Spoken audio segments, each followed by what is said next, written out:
Ovog leta održani su 5. jubilarni dani Zagrađa, a ovde su se skupili svi Zagrađani da bi napravili rezime svega onoga što se za vreme tih dana dešavalo.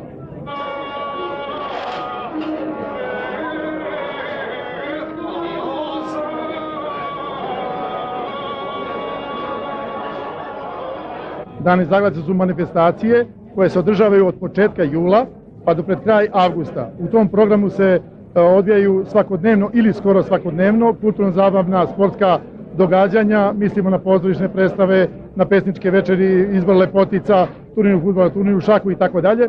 Sve to se na moru, ponavljam, održava skoro 2 mjeseca, a mi povremeno u Beogradu pravimo retrospektivu toga i ta retrospektiva dana 99. je ovog dana, a to je ujedno i priprema za dane Zagrađa koji će se održati, ponavljam, sljedeće godine, to su 6. po redu, od početka jula pa do kraja avgusta.